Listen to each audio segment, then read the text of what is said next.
Page 137।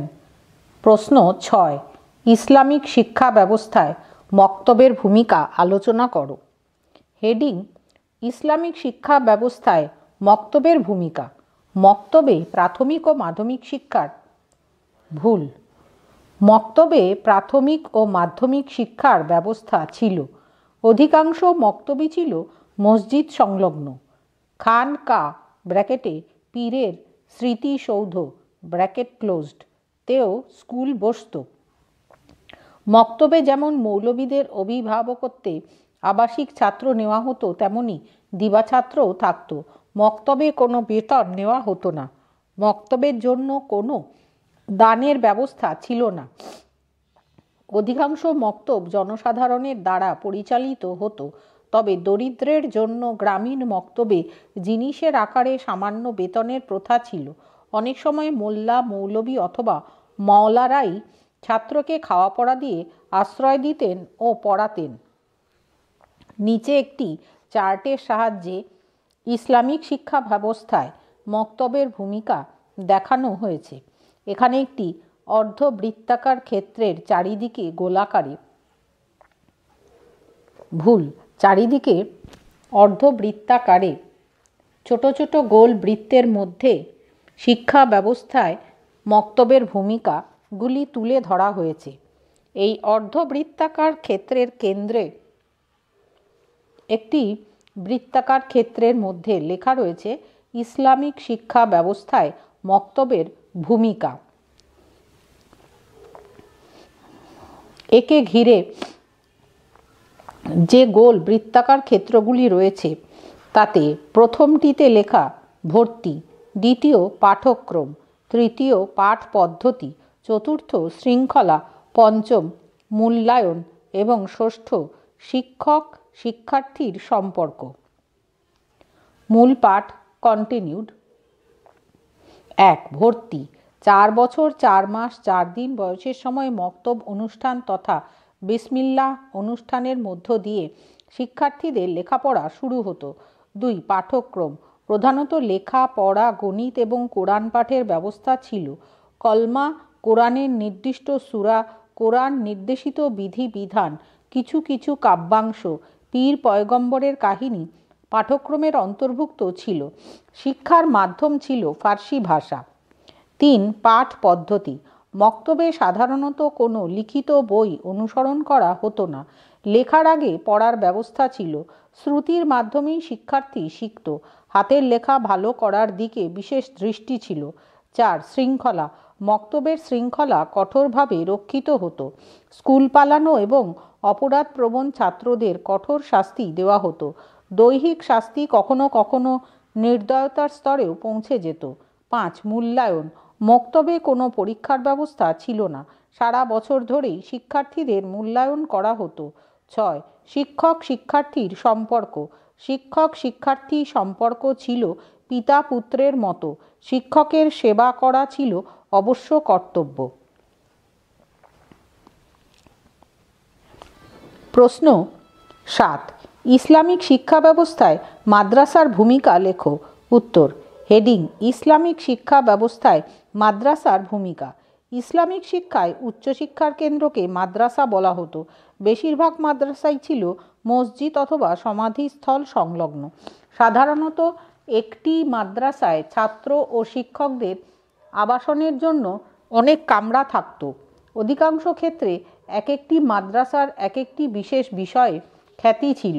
এই কারণে ছাত্ররা এক মাদ্রাসা থেকে অন্য মাদ্রাসায় যেত। মাদ্রাসাগুলির বেশিরভাগ ছিল শহরে অবস্থিত এবং আবাসিক। বিত্তশালীদের অর্থে প্রতিষ্ঠিত এবং পরিচালিত মাদ্রাসার শিক্ষা ছিল অবৈতনিক। বিত্তশালীরা অনেক বৃত্তির ব্যবস্থাও করতেন।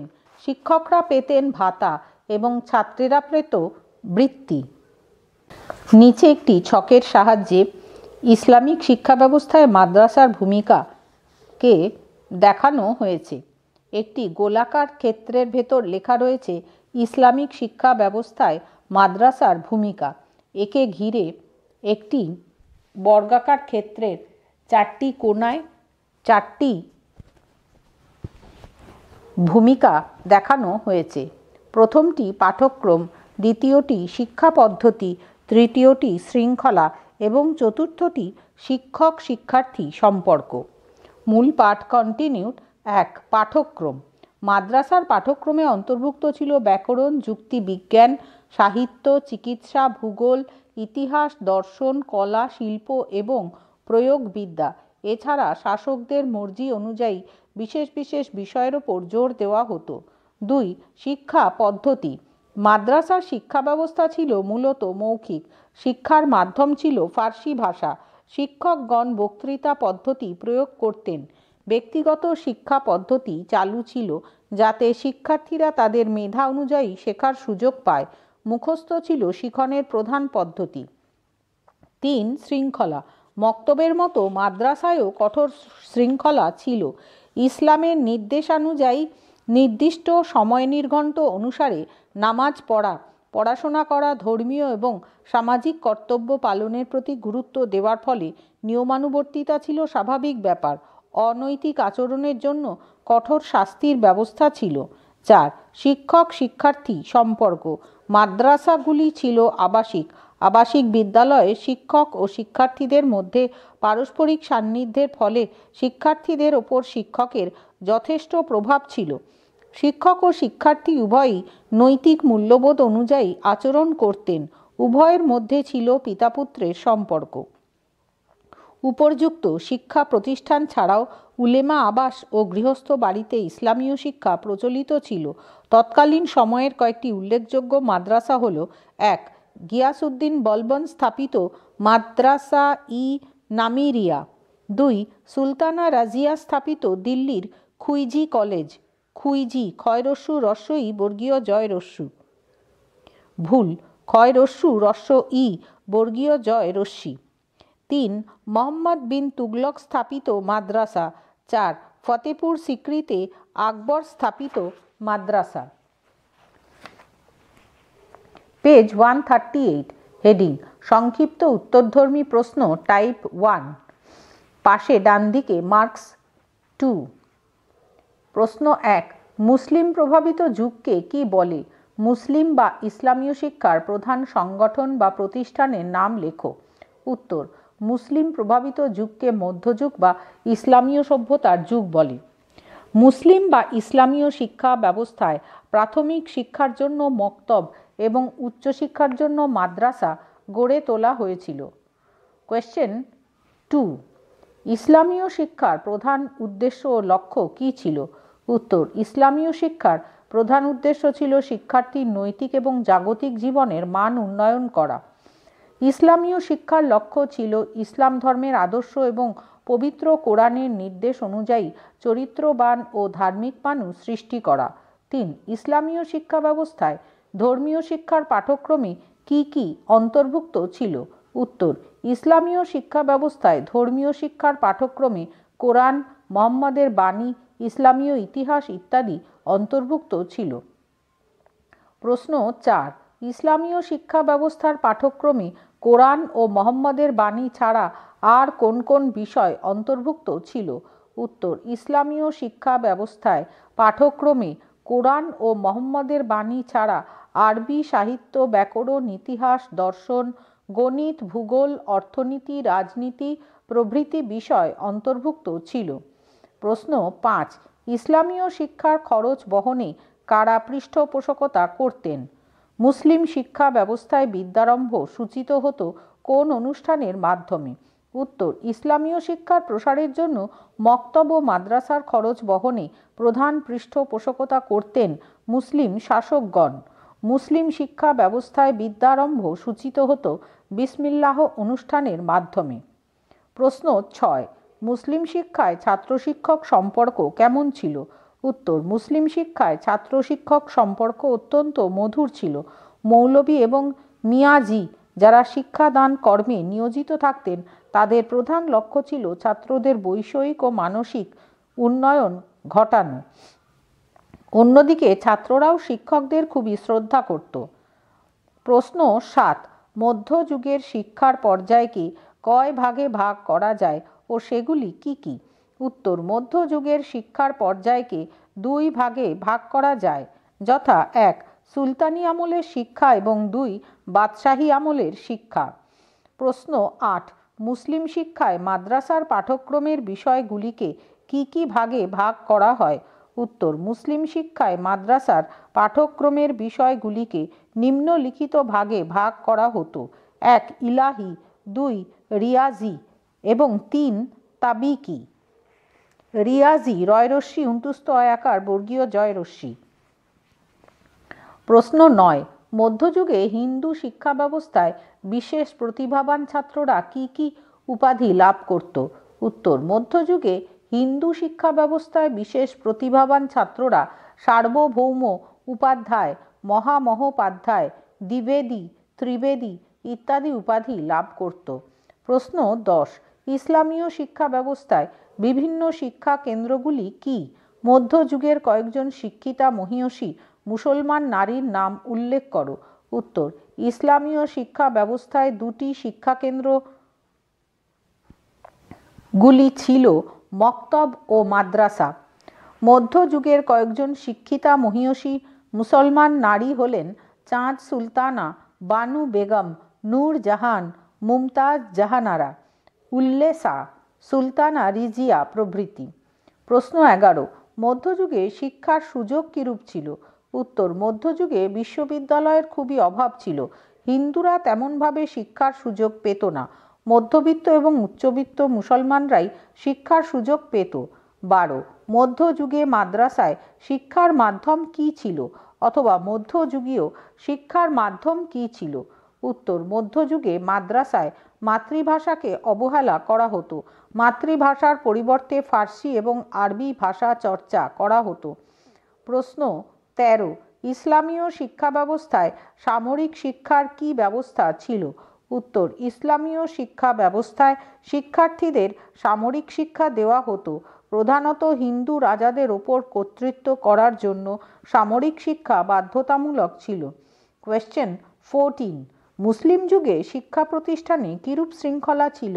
মক্তবে ছাত্ররা কোন কোন কাব্য কথা অধ্যয়ন করত?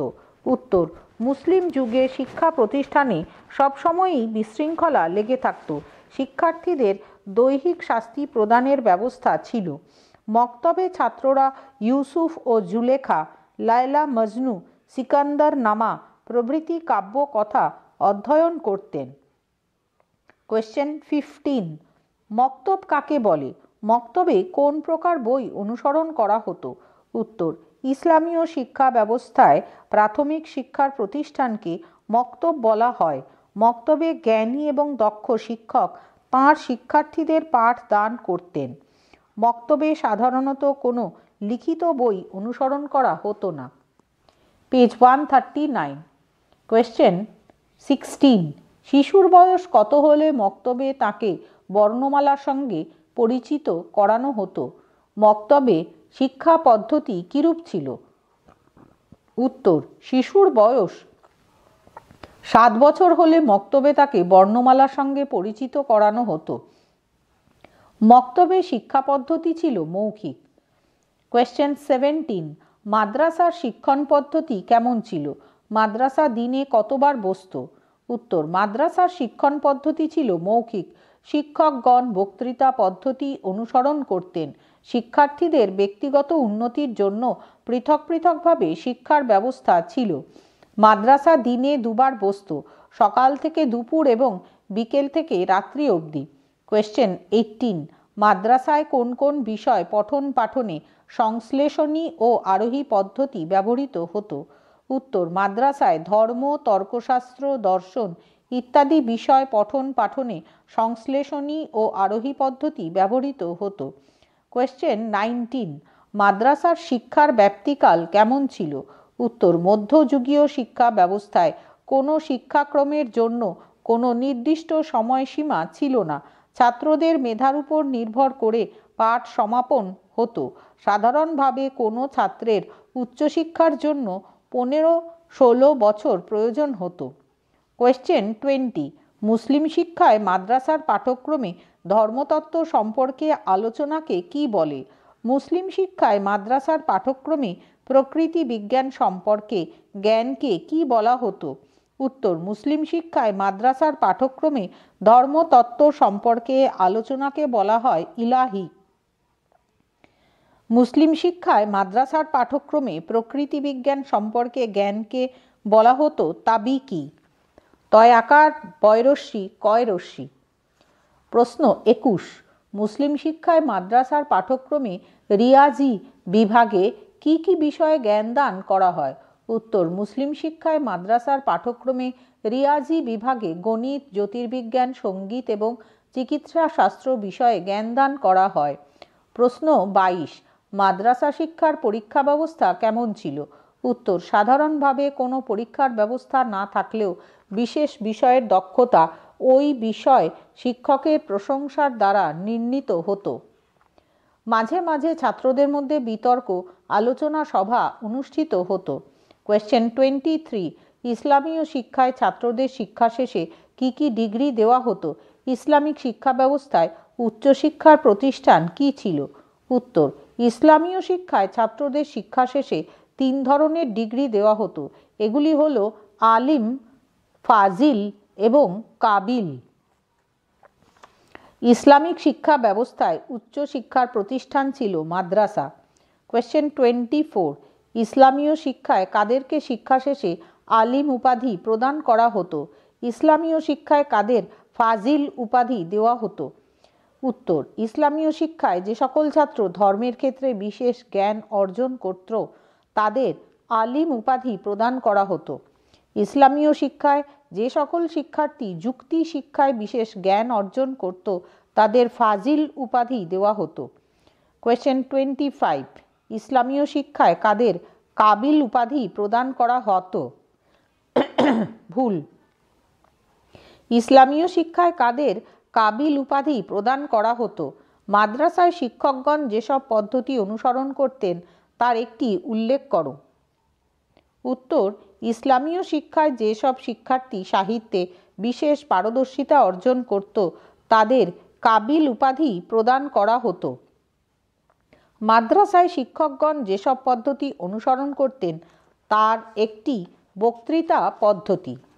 নিচে হেডিং মক টেস্ট, ডান দিকে 8, নিচে ফুল মার্কস ব্র্যাকেটে 20। হেডিং নিচের প্রশ্নটির উত্তর দাও, মার্কস 10 × 1 = 10। কোয়েশ্চেন 1, ইসলামীয় শিক্ষা ব্যবস্থার বৈশিষ্ট্যগুলি আলোচনা করো অথবা ইসলামীয় শিক্ষা ব্যবস্থায় মাদ্রাসার ভূমিকা আলোচনা করো। পরের হেডিং নিচের প্রশ্নগুলির উত্তর দাও, ডান দিকে মার্কস 2 × 5 = 10। কোয়েশ্চেন 1, ইসলামীয় শিক্ষার প্রধান উদ্দেশ্য কী ছিল? কোয়েশ্চেন 2, মাদ্রাসার শিক্ষণ পদ্ধতি কেমন ছিল? কোয়েশ্চেন 3, মুসলিম যুগে শিক্ষা প্রতিষ্ঠানগুলি কেমন ছিল? কোয়েশ্চেন 4, আলিম উপাধি কাদের প্রদান করা হতো? কোয়েশ্চেন 5, ফাজিল উপাধি কাদের প্রদান করা হতো? এই সঙ্গে মধ্যযুগের শিক্ষা ব্যবস্থা অধ্যায়টি এখানেই শেষ হলো।